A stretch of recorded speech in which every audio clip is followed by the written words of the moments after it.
ज' जालायदों बेनिखायनो बुंगासिनो दं बे खार'ना जाहैबाय मोनसेया जाहैबाय जोंहा दिनैहाय उदांस्रि सान बे उदांस्रि सानखौबो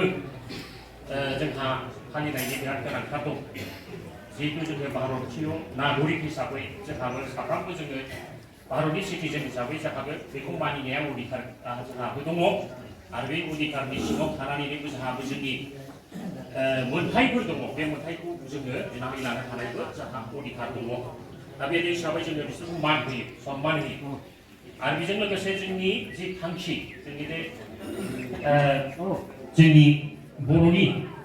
जों बै समाव 1987 निफ्राय जों आरम्भ खालामनानै जे जुजिदोंमोन जे आलादा बड'लेण्ड रायजो जोङो बिनायनि बे थांखियै जों बै समावनो ओंखारजेनदोंमोन जुरिदोंमोन बेयाव जोंहा आद्रा थालांनाय बै समाव जोङो मोनसे एकर्ड खालामनायनि गेजेरजों जोङो एसे जों हां मोनथोंसै होननानै जोङो मोनसे एकर्डखौ खालामग्रोनाय जादों लासै लासै फारि फारि जों जालांगोन बेनिफ्राय बेयाव माखासे जोङो बै एकर्ड जानायाव जोङो माखासे सारेन्डार जानानै थादों ओमफ्राय माखासेया जोङो उनाव मावबावनांगौ होननानै जों थाथ'दों जों साफ्रोमबो दा बेयाव थानायफ्रा जोङो बयबो उननि समाव जोंहा मावलांनांगौ होननानै जों नेथ'नानै थानाय जोङो साफ्रोमबो सोद्रोमा आरो ओमफ्राय जोंहा उपेन्द्रनाथ ब्रह्मआ जोंनि बे दतमा आन्चलिकनिनो बड'फा उपेन्द्रनाथ ब्रह्मआ गोबांथार बेहा सिमां मिजिं दंमोन गाव थासान्दियावनो खालामलांनो नागिरदोंमोन नाथाय गावनि देहानि थाखाय बियो जोंनि एकर्डखौबो मोनस्लाबैनि आगोलनो बिनि जिउखौ बे गाव बावलांनांबाय बे गावनि देहाखौ जेबो जत्न लानो लाबालानो जाथिनि थाखाय सिन्था खालामैनो गावनि देहायाव मा जादों मा जायाखै बे जेबो सानाखै जाथिया जोंनि गोनांसिन जाथियासो आंनि गोनांसिन जाथि थाङोबासो जोङो थांगोन होननानै बे उद्देश्यखौ लानानै बिथाङा गाव थैनायनि आगोल मोनसे जोङो दहाय बेयाव आलारि बाथि सावदों बिबार माला बिबार जोङो बेयाव सारनायाव जोङो नुदों बेयाव लिरनाय दंमोन बेहा मोनसे सिमां दंमोन जे गावनि थैलांनायाव बेहा जेबो दुखु दाहा थानाय नङा नाथाय जे आंनि सानस्रि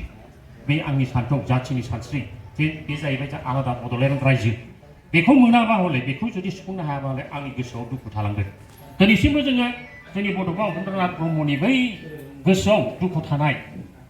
दंगासिनो दं बेखौ जोङो सुफुंनांगोन बेखौ जोङो सुफुंनो हायोबासो जोङो बेखौ गोजोन होनो हागोन आरो बेनि जिउआबो गोजोननाय मोनगोन दिनै जोङो साफ्रोमबो जेसेबांखिनि दङ बे जोंनि बड'फाजों लोगोसे आरोबाव बेसेबांबा बुरजा जोंनि बर'नि थाखाय गावनि जिउखौ बावसोमनानै थैलांबाय सोरबा पुलिस मिलिटारिजों गावथारजाबाय सोरबाया गोबांथार खाथिनानै बेमार आजारजोंबो थैलांबाय सोरबा नाना धरनि बेमार जानानै थैलांनांबाय बिसोरनि जिउआबो बावगोन बर'नि थाखाय जोंनि बर' रायजोनि थाखाय बा बर'नि उदांस्रिनि थाखाय बा जोंनि जे जोंहा जि भारतनि नागरिक हिसाबै जोंहा जि उदांस्रि हिसाबै जोंहाबो गासिबो मोनथाया जोंहा थाजोबनांगौ समान जाजोबनांगौ दा जोङोथ' सोरजोंबा जोङो नासयजागासिनो दं दासिमबो नासयजागासिनो दं दिनैहाय जोङो मानो ओंखारफिननांगौ गोनां जाखो बेनि खार'ना जाहैबाय जों गोसो जानानै ओंखारसै होननानै ओंखाराखै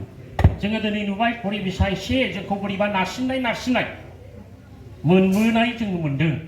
जायनि थाखाय जोङो सिन्था खालामफिननांदों बै समाव जोंहा मोदोमाव नांबाय जिबादि जोङो गोजौजों दावखोनानै जोंहा थांनांगौमोन मोनफा मोनफा स्टेप जानानै जोङो बारायलांनांगौमोन दा बे बारायनायखौ जोङो नुवाखै जायाखै नाथाय जोंहा गाहायावसो आखाइ फिनजानाय बायदि मोनदों जेब्ला बेबायदि मोनदों बेयावसो जोङो नै जोङो अल बड' एक्स भलेन्टियार फर्सआ जोङो बेखौ साननांगौ गोनां जादों जोंनाव मोदोमाव नांदों नै जों बै समाव जे थाथ'दोंमोन बे थाथ'नाया जोङो गोजौ थांनांगौ गाहायाव फैयोबाथ' जों बेखौ मानिनो हाया जायनि थाखाय जोङो दिनैहाय 2022 सनाव जोङो दाफिननानै जोङो बेखौ जोङो मोजां सिन्था खालामफिननि मा खालामनाय जायो दा बिनि थाखायनोथ' जोङो मा खालामदों माबा मोनसे जोङो हाबा मावनोब्ला जोंनि संगठनखौ बा जोंखौ जों राफोद खालामग्रोनानै लानांगौ जायनि थाखाय जोङो जोंनि सेन्ट्रेलखौ जोङो दादों डिस्ट्रिक्टफोरखौ जोङो दिनै दाफुंजोबनो हाबाय दा जोंहा दङ आन्चलिक बे आन्चलिकफोरखौबो जोंहा दाफुंजोबनानै लानांगौ बेबादि जोंनि सेन्ट्रेलनिफ्राय डिस्ट्रिक्टसिम आरो डिस्ट्रिक्टआबो सेन्ट्रेलनो बिथोन हरबाय दा जोङो जुदि मोनफ्रोमबो जोंनि बे आन्चलिक डिस्ट्रिक्ट आरो सेन्ट्रेला जों जेब्ला गोख्रों जाबाय होमबा जोंनि जे मा हाबा मावनांगौ मा खालामनांगौ जोंनि बै जे थांखिनि थाखाय बे जिनिसखौ जोङो मोजां गोख्रों जायोबासो जोङो मावनो हायो जुदि लोरबां लोरथां जुदि थानानै जोङो मावोबा जोङो खामानिखौ मोजाङै मावफुंनो हाया बेनि थाखायनो दिनैहाय नै दतमा आन्चलिकआवबो जोङो मा जोंनि मोनसे आनसलिक गोख्रों आनसलिक दङमोन आगोलावबो आनसलिकआ नाथाय जोङो मोजां रोखोमनि खामानिखौ मावनो हायाखैमोन सिस्टेमेटिक जों खामानि मावनो हायाखैमोन दिनैहाय जोङो मोजाङै रिसार्च खालामनानै बेखौ दाफुंनानै मावनो थाखाय आखायाव लानाय जाबाय आङो दिनैनि बे आनसलिकफोर जायफोर दिनैहाय प्रेसिडेन्ट आरो सेक्रेटारि जादों बिथांमोनखौ आं खावलायो जाहाथे बिसोरबो गोसो होनानै खामानिखौ मावनानै साफ्रोमबो जोंनि सोद्रोमाफोरखौ लानानै सांग्रांथि खालामो आरो खनसे आं खावलायनाय थाबावबाय बेयाव मोनसे एवारनेस सांग्रांथि मोनसे खुंनाय बेयावनो जोङो अथ टेकिं सेरेमनिखौबो लानो हाबाय ओमफ्राय जे जोंनि मावनांगौ हाबाखौ जोङो बा गोख्रों खालामना थायोबा सेन्ट्रेलाव मा डिसिसन लायो डिस्ट्रिक्टआव मा डिसिसन लायो जोङो बिथोन होबा जाहाथे जोङो बेखौ थिग मावनो हायो जुदि लोरबां जायोबा जों मावनो हाया जायनि थाखाय दिनैहाय जोङो आनसलिकफोरखौ दाजोबनांथारगौ होननानै सेन्ट्रेलनिफ्राय डिस्ट्रिक्टनिफ्राय सेन्ट्रेलनिफ्राय बिथोन हरदों दा दिनैहाय जोंनि नैबे क'क्राझार डिस्ट्रिक्टजों लोगोसे जोंना नैबे आनसलिकनियाव जों दाफुंनाय आं बेखौ आरो बुंनो नागिरो खारन जोंनि क'क्राझार डिस्ट्रिक्टनि साफ्रोमबो आनसलिकनिफ्राय नुजाफैदों जोंनाव फैगौ 21 तारिखआव जोंहा सेन्ट्रेलनि मोनसे स्पेसियेल कनभेनसन जोङो बेखौ लेंदों काजलगावआव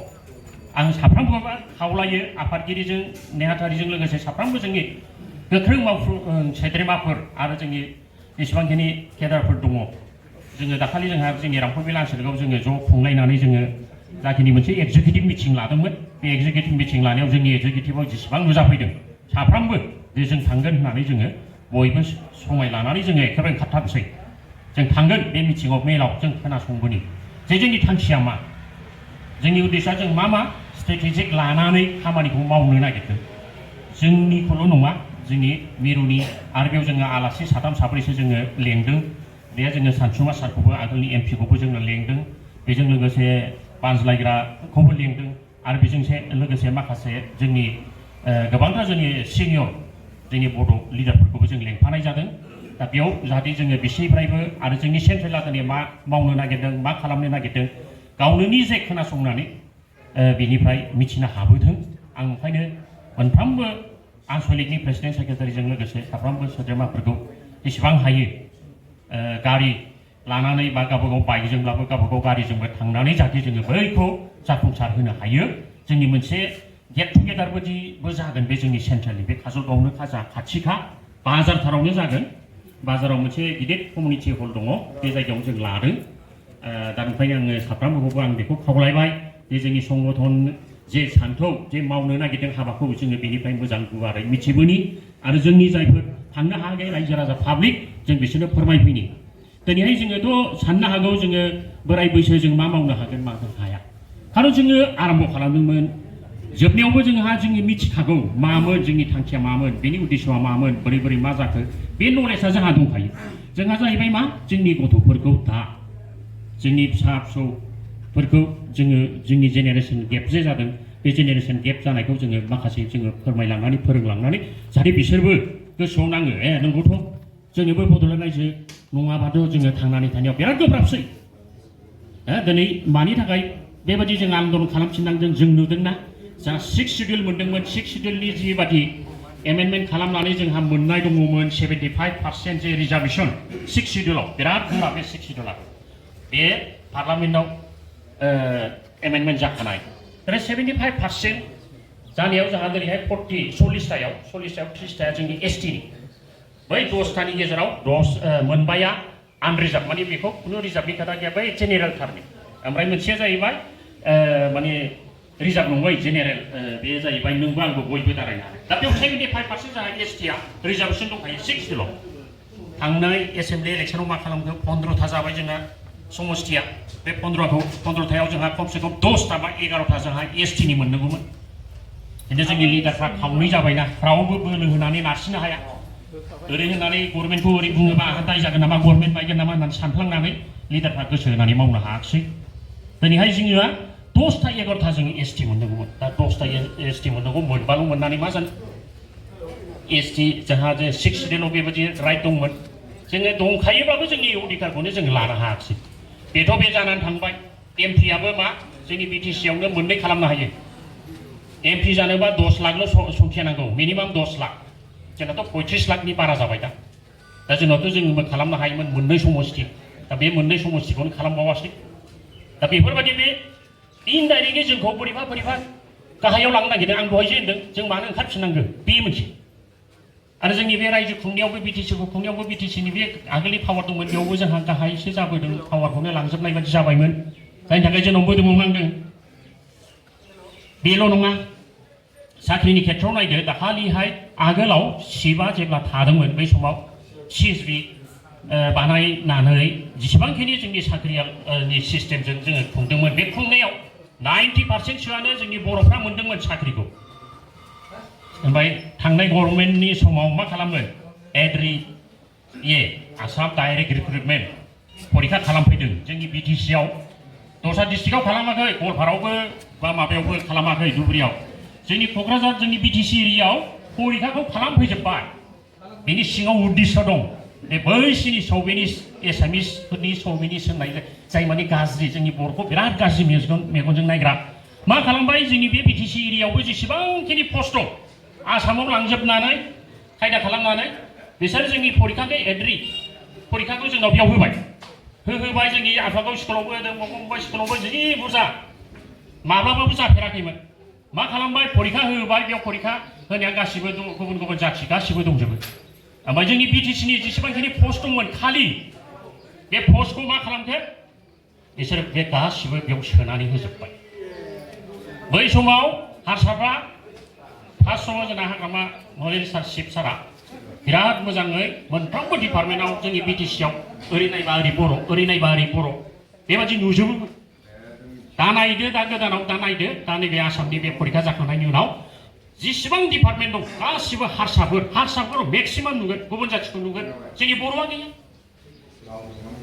दा मा खालामगोन परीक्षाखौ खालामफैफाबाय बिनि पस्टखौबो गावसिनाव लांनानै बेयाव राननानै हरजोब्बाय आरो मबाखौ बिनि पस्टखौ आरो दस्रायाव उथायनानै लांनाय दं रेकर्ड दं दा बेफोरनो दा जोङो बै समाव परीक्षाखौनो खुंनो हायाखिसै लास्टआवसो CSBआ आगोलनि गभर्नमेन्टआ खुंबाय बेयावथ' आरो मा मोनसेल' फरेस्टनि होदोंमोन बेबो बोरैबा बेले बेजे जाना दासिमबो फाइनाल जादोंना जायाखै आं मिथिया उननिखौथ' फाइनाल खालामनो हायासै परीक्षा लादोंब्लाबो दा बे आरोखि दा ओंखायनो पावार मोनदोंबा गोहो बोलो होनानै गभर्नमेन्टजोंबाबो जुजिनानै बे बिनो हानाय जानांगौ जोङो दा मानो हायाखै जोंनाव दुर्बलताखौ बिसोर नुबाय आरो बे मोनसे आरो बेथ' बे इनडाइरेक्टलि जोंखौ बेदि लांबाय बेबायदि बेनिफ्राय बिनि उनाव आरोबाव मोनसे दंबायो जोंनि संखियाखौ बिसोर लासै जोंखौथ' दावहा नांनायाव बुलायनायावबो गावलायनायावबो जों हाखायासै हायैखाय बिसोर मा खालामबाय मा कौशल खालामखो जोंजों जुजिनो हाला दानि जुगावथ' सिलाय बारुदजों जाखाया बिसोरो जोंखौ माइन'रिटि खालामनो सेस्था खालामगासिनो दं जोंनि BTC एरियायाव माइन'रिटि खालामनो दा बे माइन'रिटि खालामनो थाखाय मेजरिटि मा जानो माइन'रिटि खालामनो बिराद कौशल ओरैबायदि कौशल सादों जोङो नुबाय जोंनि गेजेराव 5 बोसोर 6 बोसोरनि आगोलनिफ्रायनो गुबुन देशनि बा गुबुन हादोरनिफ्राय हमना लादो बिहारनिफ्राय झारखन्डनिफ्राय मानसिफ्रा ओरै खारै मा फरेस्ट हाग्रायाव सावथालफोर बे जायगायाव जेराव रिजार्भ बे जायगायाव बिसोर थानानै लासै रिजार्भखौ सिफायजोब्बाय दा दिनैहाय बिसोरा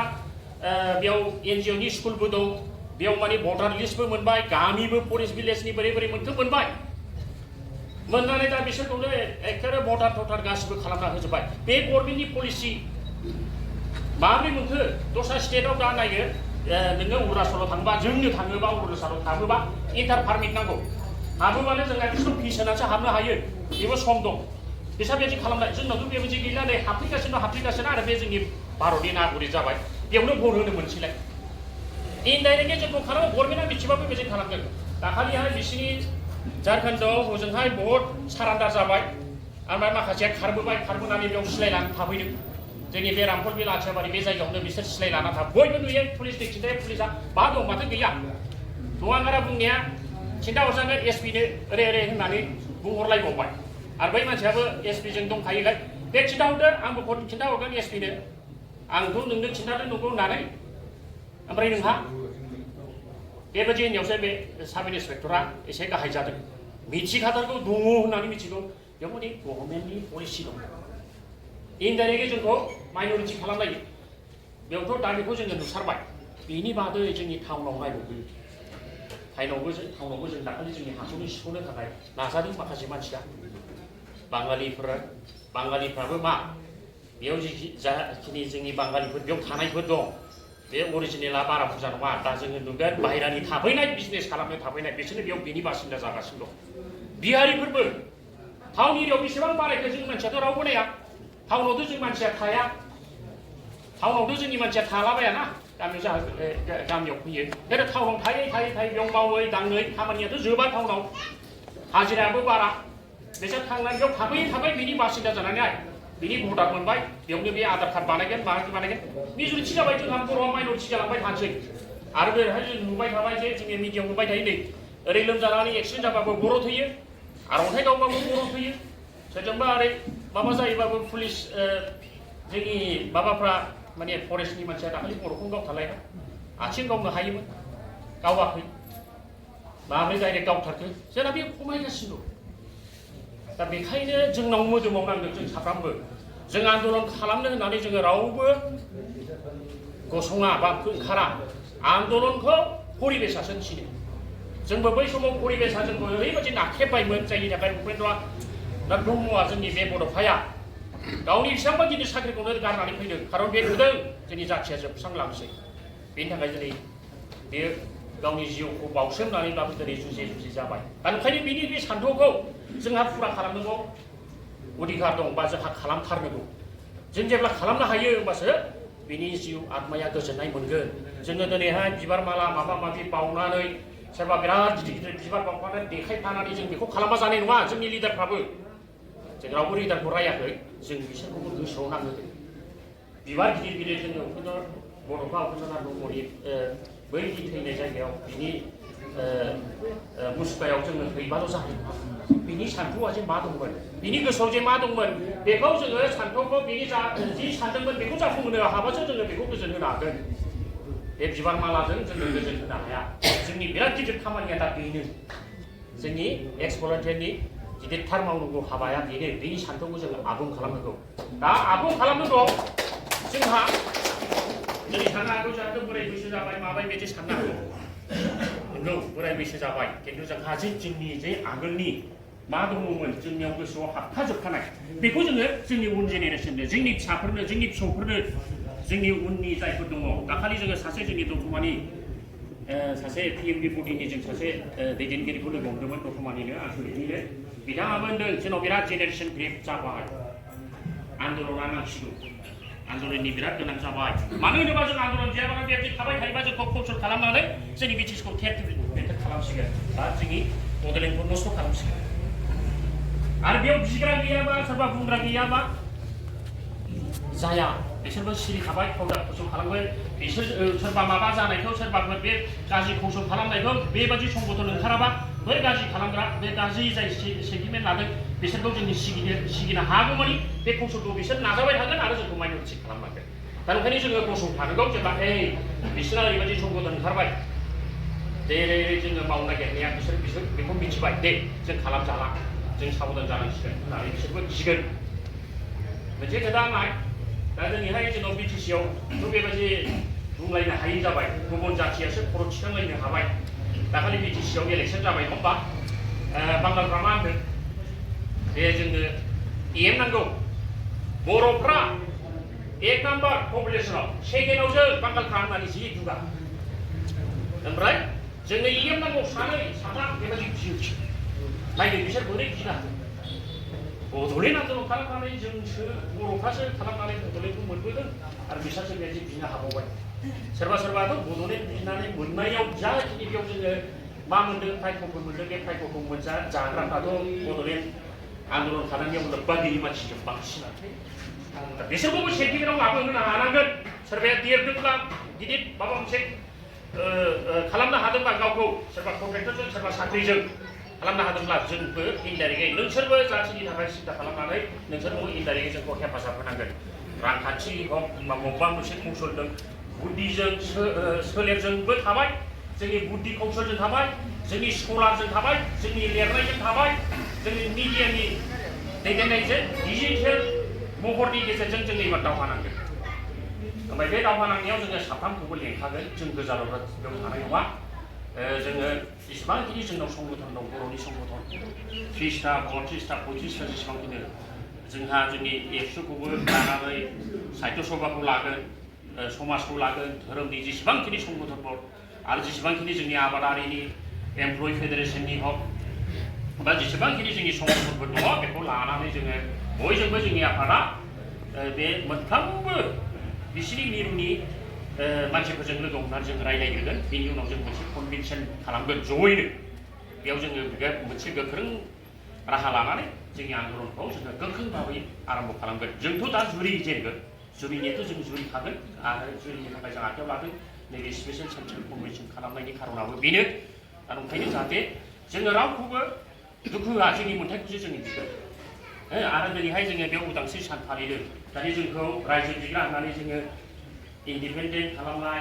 माबा बे जों फिरफिला बिरहोनायाव बादा होयो नामा मायो नामा बिसोर जोंनि भारतनि बिरुदि नामा दानि बेखौ नायग्राबो नैबे मिथिङावबो सोरबा थानो हागौ आइबिनि मानसि प्रटेक्ट जोंनि मिथिं जानो नागिरबा मायोबा बिसोर मिथिखायो ओमफ्राय बिसोर बे मिथिङाव थाफायो खोनासङो दा ओंखायनो जोंनि उद्देश्यआ गाज्रि नङा जोङो दिनैहाय बेयाव जोङो फिरफिलाखौबो मानिबाय जोङो भारतनि नागरिक जोंनि जा मोन्थाइ दं बे नागरिकनि सिङावनो बे जों भारतनि संबिधाननि सिङाव थानाय जा अधिकार दं बे अधिकारखौसो जों बिदों जोंनि बड'फा उपेन्द्र नाथ ब्रह्मआबो बेखौ लानानैसो बिथा खालामनानै बिदों जायनि थाखाय जोंनि भारतनि मानसिफ्राबो ना होननो हायाखै दा ओंखायनो जोङो बेखौ जुरिफिननो दं आं बेखौ खावलायनाय थाबाय जोबथारनायाव बारा गोलाव बुंब्ला मालाबा जोंना सावरायबावनाय जाखागोन जोबथारनायाव आं मोनसे खोथा बुंनो नागिरदों जे जोंहा बै समाव जोङो बिराद आन्दलन खालामबोदों दावहा नांबोदों बे नांबोनाय समाव जोंहा बिएससि मोननाय समाव जोङो जोंनि गेजेराव जोङो माखासे सारान्डार जाखानाय जादों जायहा माने केस दं मा दं जाहाथे बेखौ जोङो जेनेरेल एमनेस्टिनि गेजेरजों जोंनि बेनि केसखौ फोजोबनो हानानै ओमफ्राय माखासेया थाथ' होननानै जोंखौ थाथ'होनाय जादों जोंबो थाथ'नाय जादों बहुतआनो जोंनि गिदिर गिदिर दैदेनगिरिफ्रानो बै समाव भलेन्टियार फर्सआव थानाया भलेन्टियार फर्सखौथ' सिफायदोंब्लाबो बे जोंहा एक्टिभ दंखायो जोंनि गोसोआव दा बेयाव जोङो थाबोनाय मानसिफ्रा जोङो नुबाय जे आन्दलन खालामनानै मोननानै बिजेसिनिफ्राय बिटिसिनिफ्राय बिटिआर मोनदोंना बेयाव जोंनि बै भलेन्टियार फर्सनि मानसिफ्रा ओरैबादि खस्थ'नि गेजेरजों सैसोनानै खामानि मावबोदोंमोन बेसाराफ्रा बिटिसिनिफ्राय बा बिजेसिनिफ्राय बा बिटिआरनिफ्राय जेबो अनसुंथाइ मोनाखै जेबो मोनाखै जेबो मावथारि मानसियासो दिनैहाय बेसेबांबा गिदिर जालाजोब्बाय सोरबा कन्ट्रेक्टरजों सोरबा माबाजों सोरबा माबा दाखालि जोङो लास्टनि बे बिटिआर इलेक्सन माबायाव एकर्ड जानायाव माथो जाया थारमाने एनडिपिनि माखासेफ्रानो जाय अरिजिनेल बिसोरनो मोनाखिसै बेसाराबो बे नङै मास मोनसे मोननैल' बेयाव थाहैनो मोनलै बेयाव थानानै केम्प खालामनानै थाबानो मोनो होननानै ओरैनो दोनलाहैनाय एनडिपिआव खालामनायखौ जोङो बेसेबां ओरै मोनबाय आन्दलनजों लोब्बाय आरो जोंहा बेसेबांबा जुजिनानै नांनानै दिनैहाय सोरबाया लोमजा साजा थैलांबाय सोरबा गुलि गावजानानै दिनैसिमबो दङ लेंग्रा जानानै दं बिसोरखौ जेब्ला जों थांनानै जेब्ला बे मिथिङाव नुयो बेयाव जोङो गोसोआव गोसो गाबनाय फैदों अन्तत' बिसोरबादि मानसिखौ जोङो बिदिबादि गोसो होनानै मावदोंमोन बै समाव जोङो आन्दलन खालामनाय समावथ' माबेमोन जोङो गणतान्त्रिक भाबै जोङो आन्दलन खालामदोंमोन अस्त्र थस्त्र जेबो गैया जेब्ला जोंखौ बिसोरो रेप खालामो जोंखौ गावो जोंखौ बुथारो बायद'आवसो गिनानै जोंबो सिलायहैनांदों सिलायबो गैयामोन जों हाथुरा लादों बोरला लादों माफुल लादों